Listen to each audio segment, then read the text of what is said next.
What's up, Beyond the Harmony? So today I want to discuss a release by Bone that is rarely talked about, the significance and impact and what it did. But I'm referring to the Bone Collection Volume 1, the full package, the one that came with the VHS tape and the CD combined in that package deal.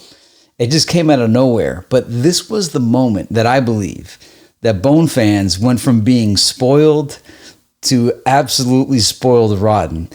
We didn't deserve this. I couldn't believe that we got it when we got it. I had dreamed of Bone doing something like this. I used to see like the rock bands and how they treated their fans and gave them all the stuff that they needed. And I was like, man, if Bone would just come out with something like this, like a little documentary with all the music videos in perfect quality, all combined into like a single VHS tape for us to have. Because keep in mind, DVD didn't exist yet. And they did it, and it was just like, my God, it's like they're reading my mind. Because think about the journey just to get there, how much we were given. It was so much more than any other group outside of maybe the Beastie Boys. The Beastie Boys really treated their fans, but in rap, in the rap genre at the time, actually, I remember NWA, Eazy-E's group, when I was a kid, they came out with NWA, the home video. And man, what that did, that really brought NWA to the household.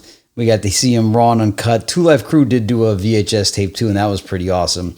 Too Short did make some VHS tapes, which was equally cool. The Fat Boys did drop all their music videos on, I forgot what the name of their VHS was. So there was, the legendary groups did it.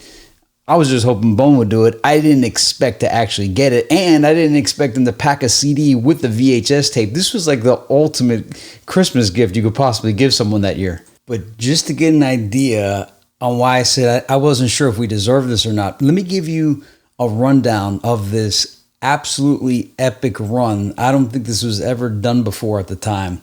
So on April 20th, 1994, that's when the Thuggish, Ruggish Bone single dropped. And then a couple months later, June 21st, 1994, Creepin on a Come Up drops. A couple months into the beginning of the new year, February 7th, 1995, For the Love of Money single dropped. And you had to get it because you wanted to get that Thuggish Ruggish Bone remix. And somewhere between February and July, The Faces of Death gets re-released. And I say that because, as you know the story, I kept going to the store trying to get Eternal because I saw the ad in the source. And it was always pushed back. And one day I showed up and all they had was Faces of Death. And I bought it thinking I was getting Eternal. I bring it home and I'm like, man, what is this? But anyway, May 2nd, 1995, the Panther soundtrack comes out. And that had The Points on it, which was at the time like this major posse cut. And it was cool that Bone was on it. And then, the date that will live in infamy for all Bone fans, July 25th, 1995, East 1999 Eternal finally drops. We get that. And you think that, and honestly, when I got Eternal, the wait was so long, even though like I'm looking at this and I'm like, yeah, it really wasn't that long of a wait, but it felt like years to me. And really it was a maximum of like 4 months. Right after Eternal drops, not that much later, a month later, the Show soundtrack drops with Everyday Thang on it. And it's like, man, I got to get this soundtrack. I got to get this song. It's one of the best Bone songs of all time. So now you got this Eternal album and you got the Show soundtrack just for Everyday Thang. And then Eazy-E dies and you're like, what? Dude, Eazy died just when he finally gets his like new NWA group. Everything is going great. Bone's on top of the world. This dude dies, and the Eternal E album drops November 28, 1995. And then January 30th, a couple months later, like 2 months later, 1996, Straight Off the Streets of Compton drops. And then April 23. So at this stage of the game, right? So Eternal E drops, Straight Off the Streets of Compton drop. And I'm like, all right, well, man, what a shame. I mean, maybe we'll get one more Bone album, but, are they going to be able to do this without Eazy-E? Because, I mean, what are you going to do? It's not like today where you have the internet and you have all these options. You had to go through a record label back then. So I wasn't sure what was going to happen. And it just felt like, man, this great buildup, this great album, this thing is so amazing. And then out of nowhere, I mean, this thing just hit and I was like, what? I had no idea it was coming. April 23rd, 1996, the Crossroads DJ Unique remix drops. And this changes the whole game. It's like Bone is now bigger than ever. I mean, they were big, but now they became huge, enormous. And it's like this one single just gives Eternal this whole other life. And so it's like people are getting Eternal for the first time. People are hearing Bone for the first time. It's like all over again, the magic happens from a single. And it's just, and the music video drops, and it's just like, dang. It's somewhere in there. The East 99 single dropped, and I remember getting that CD single was cool to have. And then First of the Month obviously dropped somewhere in between there too. I don't remember getting that single, that's why I didn't list it. But I know it exists. It just I didn't have it. I didn't even know it existed until like a couple years later. I saw a record of it. But I did have the East 99 single. And I thought that was pretty awesome. I love the cover for that East 99 single. And then, that Crossroads remix happens, and you think, all right, well, that was a nice send-off for Eazy-E. I guess that's it. Nope. A week later, the Great White Hype soundtrack drops with Shoot 'Em Up. And I'm sitting there saying, like, man, these songs are so good, man. I can't believe this is the end. And then, let's see, 4 months later, September 24th, 1996, the Days of Our Lives song just drops out of nowhere. It's on the radio. I hear it one day. I'm like, bro, is that Bone? And it's from the Set It Off soundtrack. And that song just becomes almost as big as the Crossroads. It was like they hit 2 home runs out of the park. Now, Shoot 'Em Up was a home run too, but that couldn't be on the radio. But just think about this. All that Bone did with Thuggish, Ruggish, Bone, First of the Month, For the Love of Money, all that, but the Crossroads just dwarfed the success of those. And those songs I listed were monumental. And East 99. East 99 wasn't as big though. But then the Crossroads drops and you think, bro, this is the pinnacle. But man, it felt like Days of Our Lives was just as big as the Crossroads, even though it wasn't, but it felt like it. It was like, man, that single was just all the time on the radio. Like I almost felt like Days of Our Lives was the peak. Like the Crossroads was the peak when we look at it, but the Days of Our Lives, I'm not saying it's a better song or anything. I'm just saying like that moment when that dropped, it was like, dog, these guys can't be done. There's no way these guys are done. And then just as I'm thinking that, I get the Source magazine and I forgot what issue it was, but I see this advertisement for Mo Thugs. And I'm like, yo, am I dreaming? Am I dreaming they got a pyramid with this fist? It's called Mo Thugs. So what is it, that they had to rebrand their name because they're not with Ruthless? I had no idea. I know that Lazy had said Mo Thugs in the songs, but until it actually happened, my mind never connected the dots of Shots to the Double Glock or any of that.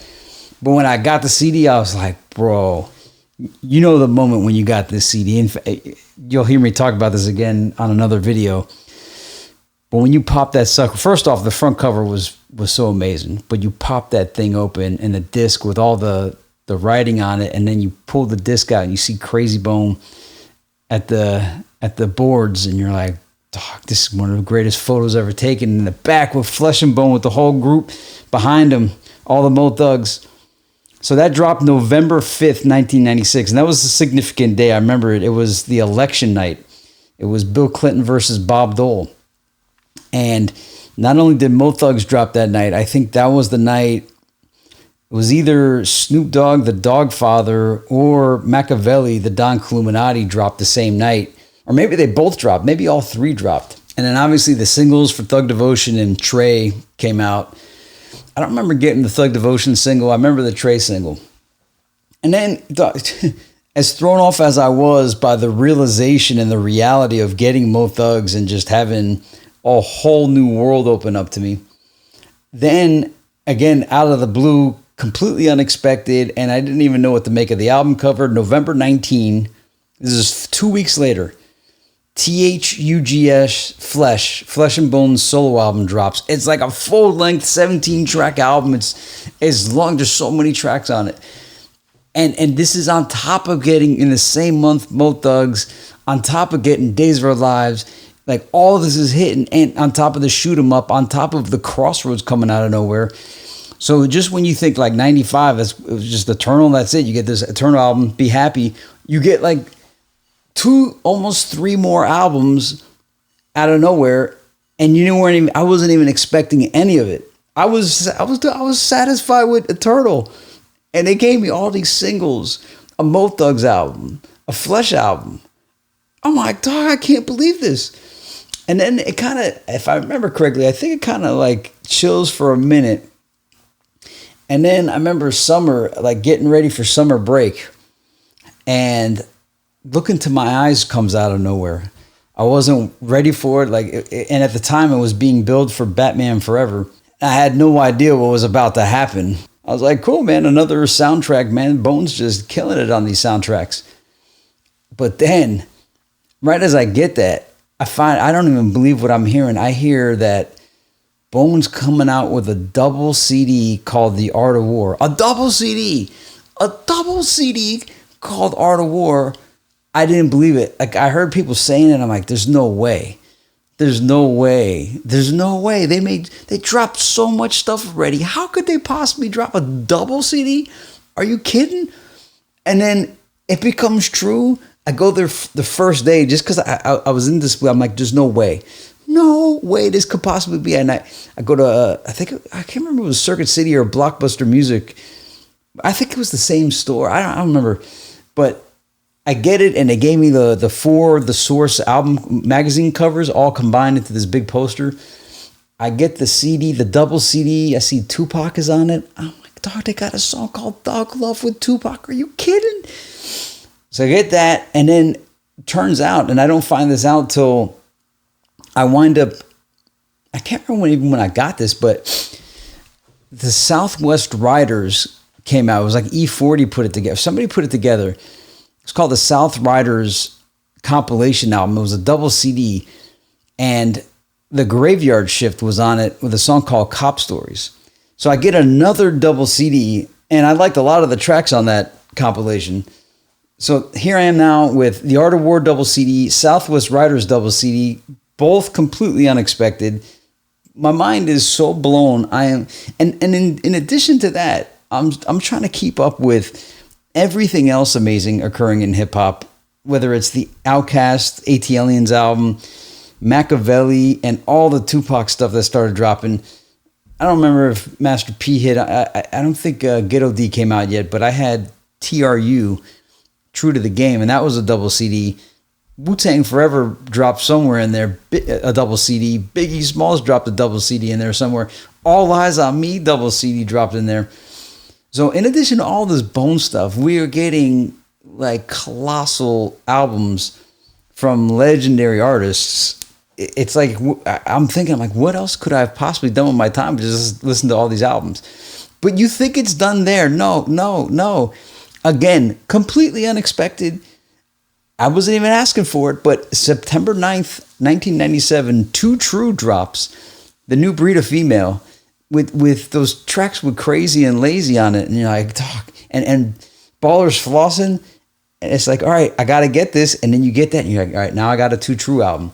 And then 2 months later, November 11th, 1997, Poetic Hustlers drops, Trials and Tribulations. And you're like, bro, I don't have enough time in my day to listen to all this stuff.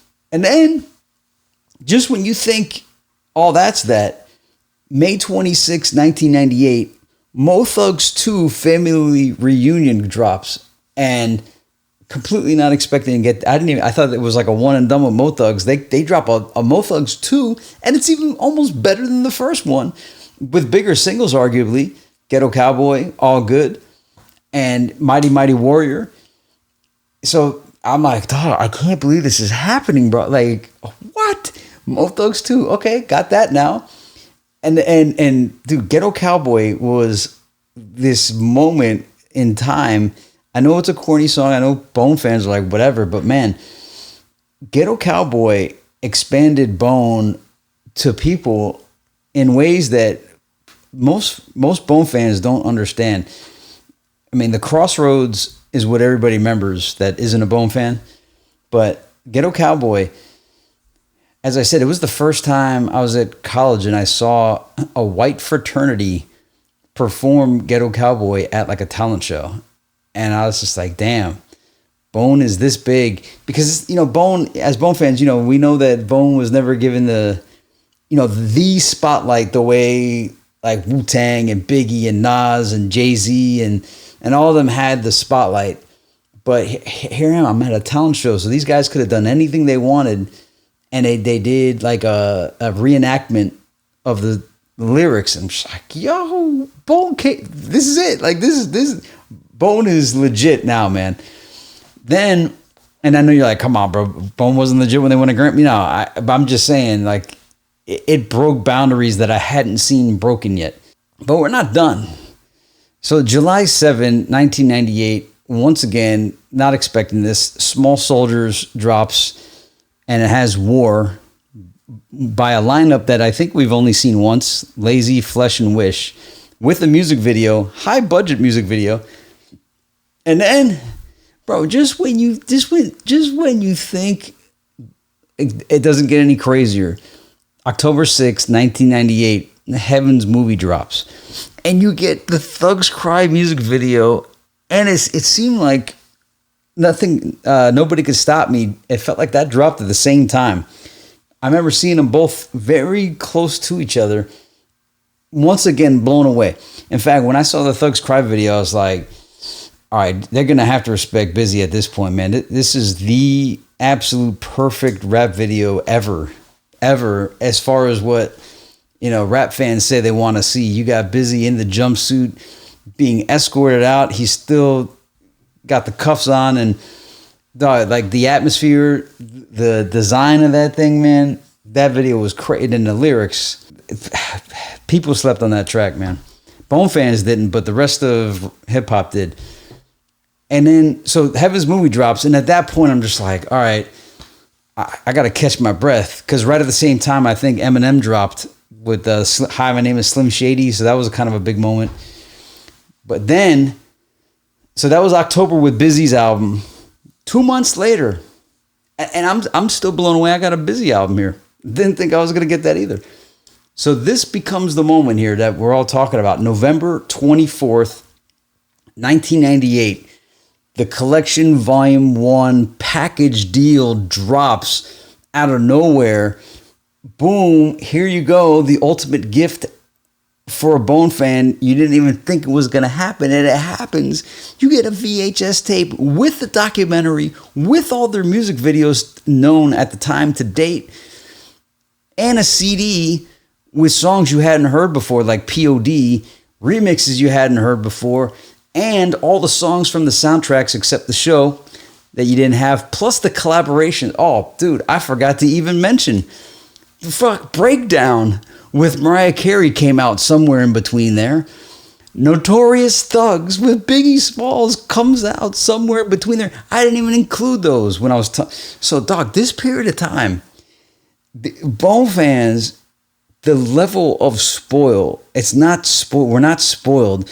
We are spoiled, rotten. They treated us so freaking amazing.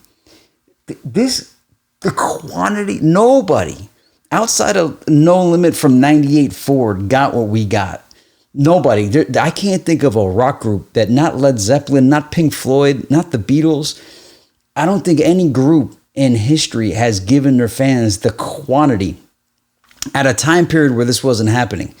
Now, later on, obviously, the methods of doing this became possible.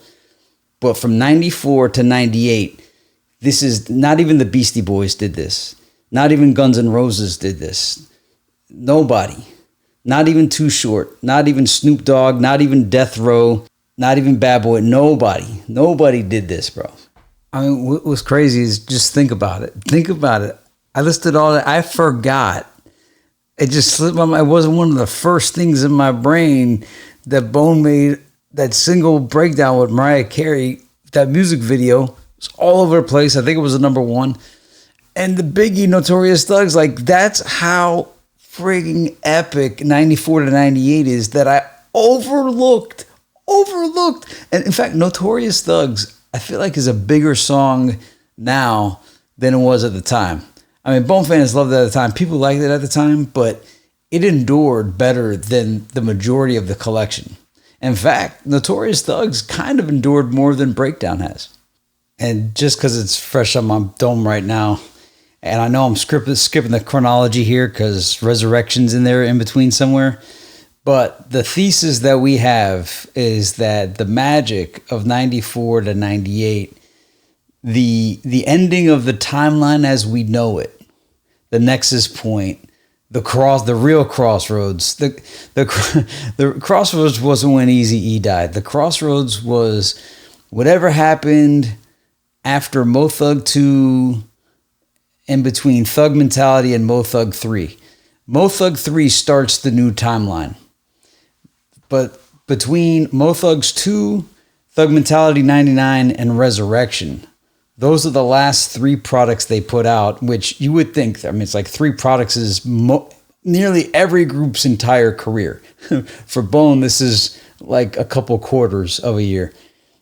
And those last 3 are the final 3 Mo Thug 3 is a different vibe. It's a different world, and the Bone that we knew and loved never returned, not even for Thug World Order. Even though Thug World Order is still appreciated by Bone fans, you know, there's just something about it. The luster is gone. Great album, by the way. I'm not knocking Thug World Order, but it's in the new timeline. It's in this different timeline. Bone could do no wrong. Bone could do no wrong from 94 to 98.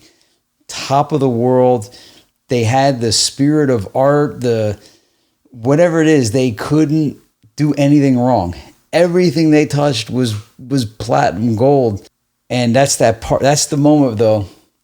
But actually, instead of trying to figure out where the end is, I just know where the new world begins, and it's Mo Thugs 3. That was the first moment when I got that Mo Thug 3. I was like, man, something happened here. Something happened here. It's missing the magic. Although now I'm kind of curious. Let's examine the timeline. So May 26, 98, family reunion.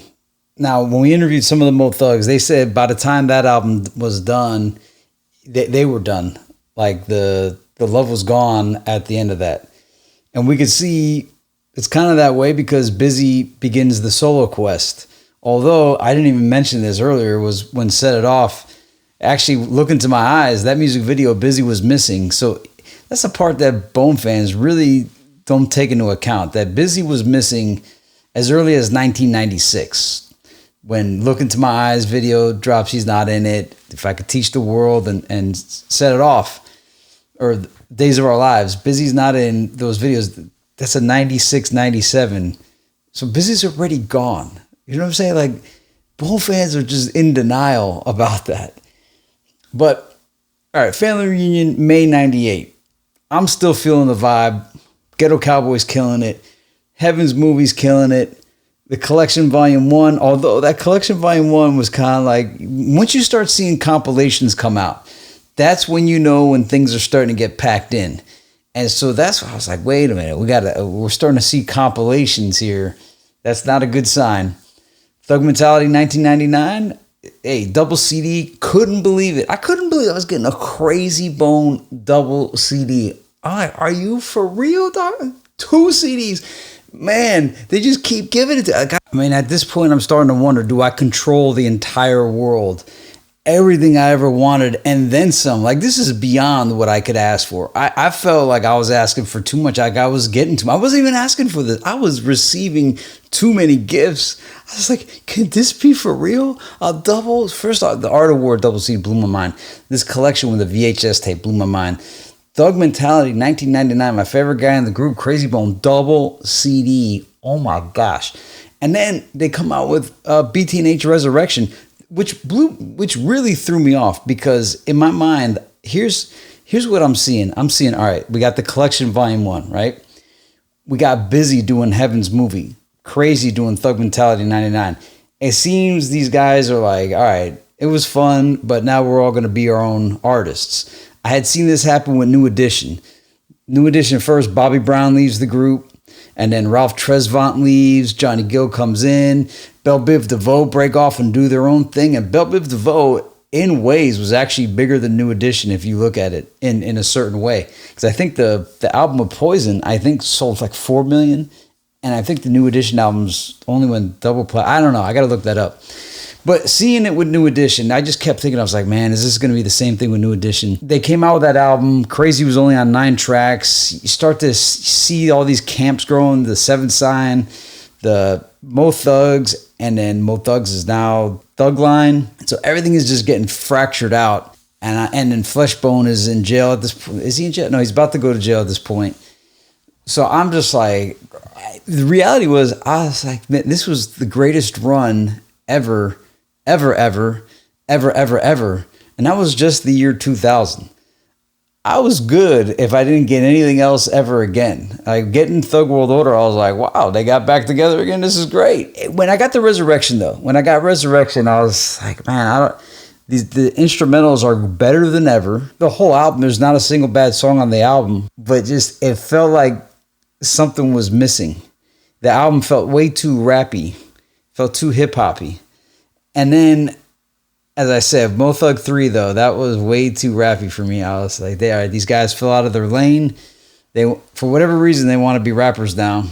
This is not going to work. This is, hey, it was a great run, and it's never been the same ever again. There's been great moments between 2000 and the year 2024 at the end of it that we're in right now. But that 94 to 98, 99 run, I'll give it up to 99. Actually, I'll say all the way up to Resurrection. Because now that we see the timeline, it is kind of funny because I said somewhere between Thug Mentality 99 and Mo Thug 3 is the end of it. And we could say Resurrection. So Resurrection was not a resurrection. It was the opposite. It was a burying. It was the end. It was the crucifixion or the Armageddon or whatever you want to call it. Resurrection was the last time we seen these dudes in their original form. Everything else was a different iteration, a different group. The Bone Thugs without the harmony. All right, so just looking at the CD track list, you got For the Love of Money featuring Eazy-E, first of the month. So you're hitting them up with some early big-time singles by Bone, which I remember thinking, wow, this was a great idea to put these on here because at the time, all the other stuff, people forgot the origins. But anyway, Shoot 'Em Up. Great to get that on here along with Days Are Our Lives because both of those you would have had to get the soundtracks. And then Breakdown, another excellent addition. So you didn't have to get the Mariah Carey album. Notorious Thugs, once again, amazing. So now you just combined having to have 4 CDs lugging around. And now you get them all back to back to back to back. And another track, BNK, it's weird. In my mind, BNK is from Collection Volume 2, but apparently it's from Volume 1. My memory just got Mandela affected. I would have got that wrong on a quiz if I had to take an exam, like a Bone Thugs and Harmony certification exam, and they said, where was BNK from? I would have said Volume 2. But apparently it's from Volume 1. War, the Battle Cry remix. So once again, another disc you don't have to have, except that I remember thinking, like, man, I kind of wanted the original War. I don't want this Battle Cry remix. So now I still have to have this Small Soldiers CD sitting around to hear that one. Crossroad original mix. It's funny, at the time, it used to kill me that people didn't know about the original Crossroad. Because even Bone, myself, many Bone fans, they liked the original Crossroad. And the success of the Crossroads and the removal of Crossroad from all the editions of Eternal that came out afterward, it's like, yo, are we going to just forget about Crossroad? Crossroad was like one of the top 5 songs on Eternal, and it got removed. It's like, how are you going to take that track away, man? That's like one of the best Eternal tracks. Body Rot, Thuggish, Ruggish, Bone. So you got Thuggish, Ruggish, Bone, and For the Love of Money in ways that helped out because now you didn't have to lug around Creepin' on a Come Up, although I'd want to hear those other tracks on Creepin'. I like the song Creepin' on a Come Up and Down for My Thing. F the Police remix. I don't even remember the original one. I guess it was like on one of those NWA Legacy CDs. And then POD. I didn't really play this CD actually, yeah, I did. I played it to get those, to hear the I had all the soundtracks and I had the Mariah and I had the Biggie and all that. but having it all combined together on here really made it like cool to play it all together. But I pretty much left the CD intact in the box. I watched the VHS tape a gazillion times. I definitely put more work into that VHS tape than I did on the CD. Although I do remember listening to this CD a decent amount. But I with any kind of I felt that this was good, not for me, but for casual Bone fans that might. Dude, back then, people, it's not like people would keep up and buy and drop $15 to buy the Great White Hype soundtrack just to get Shoot 'Em Up, or to drop $15 to get the show soundtrack just to get Everyday Thing, or to be seen owning a Mariah Carey CD, because in hip hop that kind of was seen as like, yo, you got a girl album, bro. And, you know, did you really want the Biggie album? I mean, people would be like, of course you do. But this was good to do, though. This was good. And believe it or not, even though it was only a year removed from Art of War, I felt like it was a missed opportunity not including Thug Love from Art of War on the collection Volume 1, because that would have brought Thug Love to a whole new audience as well. It feels like it's buried on disc 2 on Art of War. And this one, you know, bringing the Biggie track, Bone and Biggie, to have Thug Love and the Biggie track back to back, along with the Mariah Carey, those three in a row, and probably followed with For the Love of Money, just to have the Fallen Ones along with the Queen all together. That would have been a sign of real power, of the power of the feature that was that was a miss. And probably also maybe the tracks on the Too True that had Bone. There's a whole bunch of things you could have added to it. A whole lot of arguments you could be made to add additional tracks. 13 fell short. It's like, man, you gave us Eternal. That was a full length. Forget the THUGS Flesh album. That was long. All the Mo Thugs albums felt longer.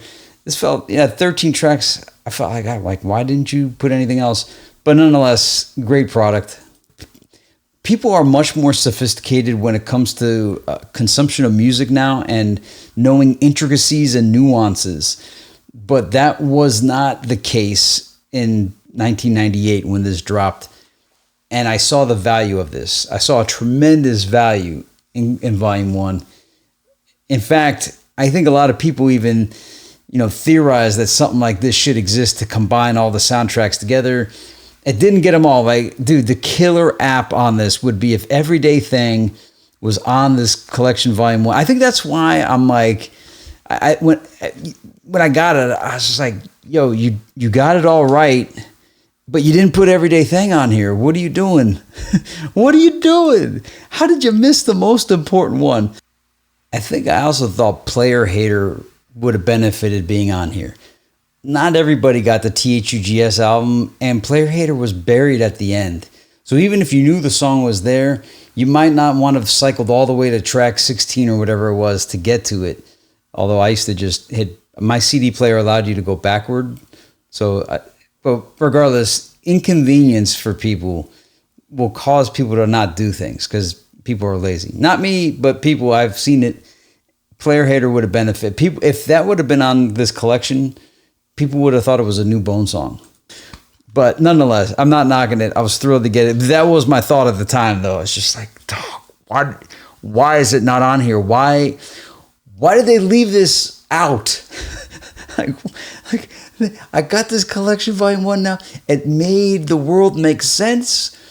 On top of that, there was a lot of people I knew that when they got this thing, they thought this was an album because they hadn't heard these songs presented like this. There was something on here that nearly everybody hadn't heard, let alone POD or even BNK. This was just a genius release. The VHS tape, man, seeing that documentary of Bone and getting to see the music videos, the beginnings and the ends of them, because when you saw it on TV or if you recorded it on your VHS, you'd always miss either the beginning or the end, or there'd be all the text on the screen or be low quality. There would always be something wrong recording off television. It was always nice to buy a factory-made VHS tape and getting this thing, this was the moment, man. Like, I remember watching it with all my buddies, and they weren't Bone fans like I was, and I know they were just sitting there saying like, this lucky dog, bro. How does Lippy get the breaks all the time? Everything seems to go this guy's way.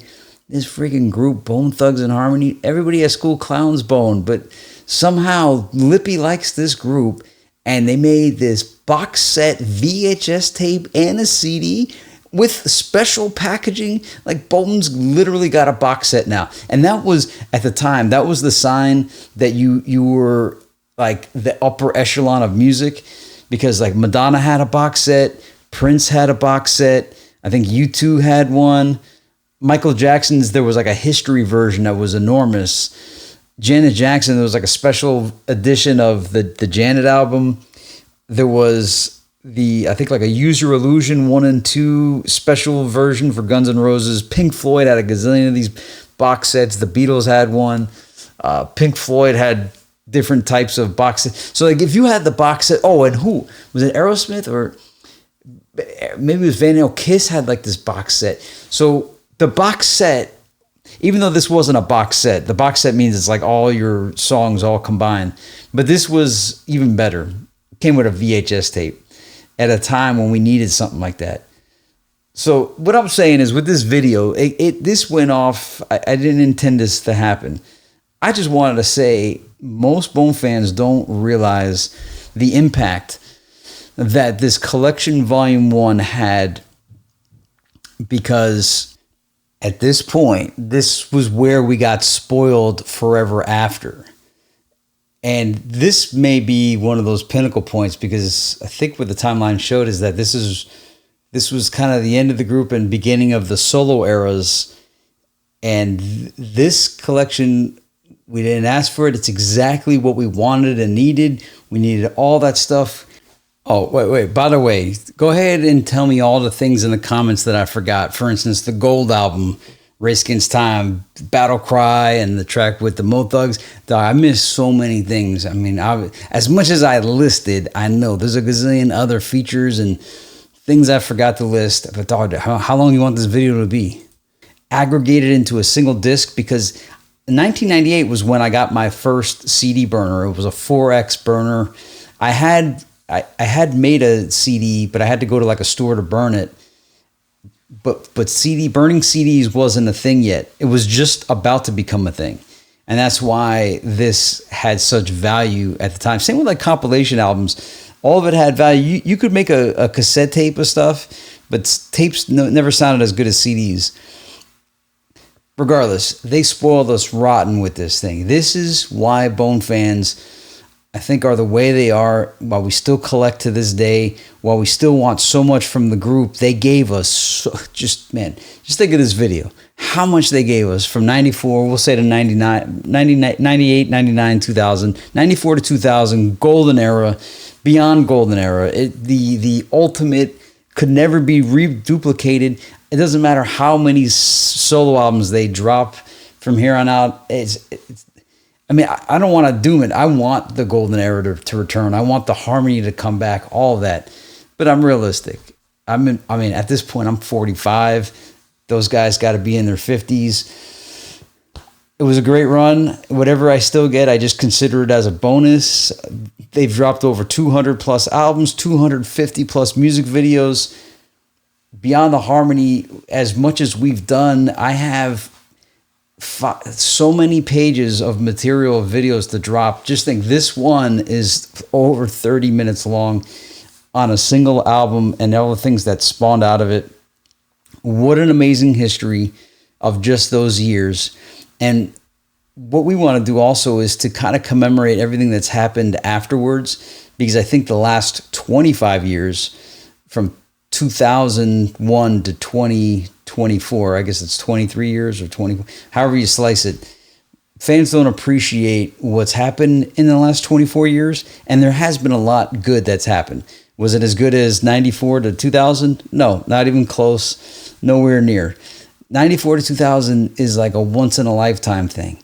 It was a once in the history of music thing. Again, I can't think of another group that did it with the impact and the constant quality.